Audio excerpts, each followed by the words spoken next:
Muhammad Alvaro Gonibala. Saya Nuraisa. Saya Nelvin Swarubu. Saya Jessica. Saya Hana. Saya Cindy. Saya Sarah. Saya Gloria. Saya Frasina Charlotte Masih.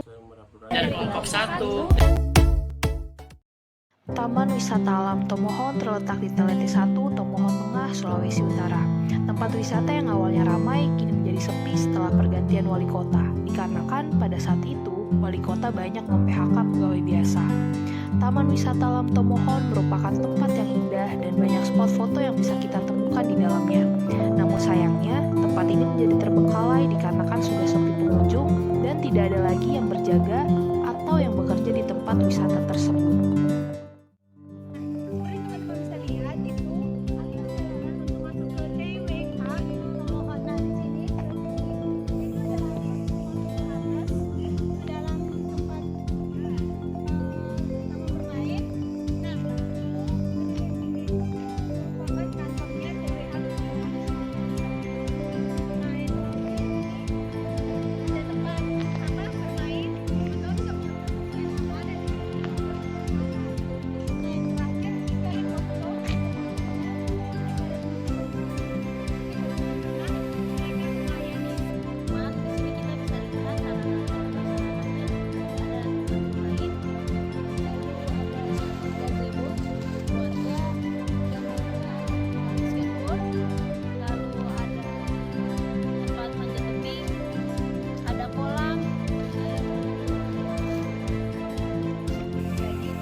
Datang ke tempat. Kelebihan dari tempat wisata ini adalah memiliki tempat yang luas serta tempat parkir yang luas, serta keadaan alam yang sangat indah dan jauh dari polusi, dan memiliki lokasi yang sangat strategis. Selain itu, kelebihan tempat ini memiliki kafe dan tempat jualan, tempat bermain skateboard, panjat tebing, kolam berenang, flying fox, taman bermain anak, amphitheater, gazebo tempat bersantai, rumah pohon, dan ruang kesehatan. Namun tempat ini juga memiliki kekurangan, yaitu tempat ini sudah kurang terawat, sumber daya manusia yang kurang kreatif mengelola tempat, harga makanan yang sangat mahal, serta kurang pencahayaan malam dan sinyal di sana sangat jelek. Peluang yang pertama, karena lokasi wisata yang sejuk memberikan peluang para wirausaha untuk menjual makanan atau minuman yang hangat.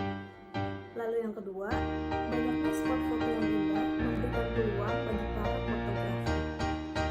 Kemudian yang ketiga, dengan adanya tempat bermain skateboard, pemilik taman wisata dapat mengundang para komunitas pecinta skateboard untuk datang. Lalu peluang terakhir yang keempat, adanya kolam renang membuka peluang bagi para penyewa alat renang. Ada pun ancaman yang pertama yaitu banyaknya tempat wisata yang modern. Yang kedua, kurangnya minat masyarakat terhadap wisata alam. Yang ketiga, banyaknya serangga di lokasi ini karena tempat wisata ini di tengah hutan. Keempat, kurang tertarik sponsor terhadap wisata alam untuk bekerja sama. Nah, yang kelima, karena tempat wisata ini berada di tengah hutan, maka tidak menutup kemungkinan hewan hutan seperti ular bisa masuk ke dalam tempat wisata tersebut. Ada masa di mana kita akan mengalami penurunan. Dalam kondisi seperti ini, kita butuh adanya motivasi untuk bangkit kembali.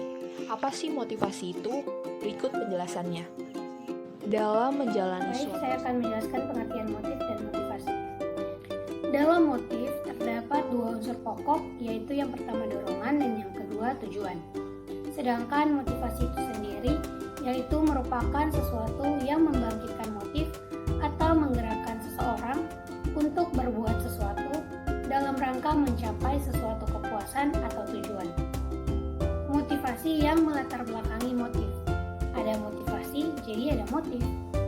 Lebih singkatnya, motivasi itu adalah pemicu, sedangkan motif adalah aksi. Baik, jadi dapat ditarik kesimpulan pada video yang telah ditampilkan sebelumnya, motifnya adalah dorongan untuk membuat sesuatu promosi terhadap tempat wisata yang terbengkalai di daerah tersebut. Motivasinya adalah tempat tersebut telah mengalami penurunan minat kunjungan dikarenakan masa pandemi COVID. Oke, baik, di sini saya akan menjelaskan tentang macam-macam motivasi.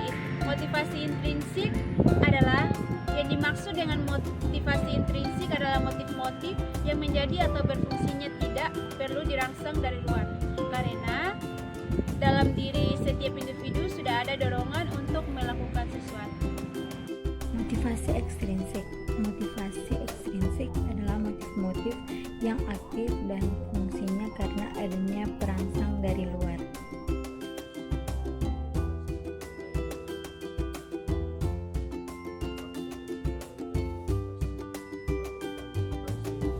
Seharusnya setiap manusia tentunya harus memiliki motivasi yang ada pada dirinya, karena motivasi tersebut akan membantunya untuk bersemangat dalam menjalani kehidupannya sehari-hari. Motivasi sebagai proses psikologis dalam diri seseorang akan dipengaruhi oleh dua faktor, yaitu faktor internal dan juga faktor eksternal. Di sini saya akan menjelaskan mengenai dengan faktor internal dalam motivasi. Faktor internal merupakan faktor yang bersumber dari dalam diri seseorang. Kurangnya saya akan menjelaskan dua faktor internal. Yang pertama itu keinginan untuk dapat hidup. Dalam hal ini keinginan untuk dapat hidup merupakan kebutuhan setiap manusia yang hidup di muka bumi ini. Yang kedua itu keinginan untuk dapat memiliki, yakni keinginan untuk dapat memiliki benda dan dapat mendorong seseorang untuk mau melakukan pekerjaan. Baik, sekarang kita akan membahas tentang faktor eksternal yang mempengaruhi motivasi. Nah, faktor eksternal merupakan faktor yang bersumber dari luar diri seseorang, dan banyak faktor yang menjadi faktor eksternal tentunya motivasi. Di antaranya yang pertama adalah jenis dan sifat pekerjaan. Nah, faktor jenis dan sifat pekerjaan menjadi dorongan seseorang untuk bekerja dan dipengaruhi oleh besar imbalan yang didapatkan. Yang kedua adalah kelompok kerja. Kelompok kerja ialah kelompok kerja di mana seseorang bekerja untuk mendapatkan pendapatan bagi kebutuhan hidupnya. Ketiga adalah kondisi kerja. Kondisi kerja ialah keadaan di mana seseorang bekerja sesuai dengan harapannya. Selanjutnya adalah keamanan dan keselamatan kerja, di mana keamanan dan keselamatan kerja ini ialah motivasi yang timbul karena adanya jaminan keamanan dan keselamatan seseorang dalam melakukan pekerjaan tersebut. Dan yang terakhir adalah hubungan interpersonal. Jadi hubungan interpersonal ini ialah hubungan antara teman atau dengan atasan ataupun juga hubungan dengan bawahan. Jadi itulah faktor eksternal yang mempengaruhi motivasi. Prinsip-prinsip motivasi dalam wirausahaan itu dilandasi dengan beberapa aspek sebagai berikut. Yang pertama ada mindset atau pola pikir. Dengan memiliki mindset atau pola pikir yang baik, maka akan dapat menambahkan wawasan dan juga peluang bagi kita untuk bisa berwirausaha. Kemudian ada mental.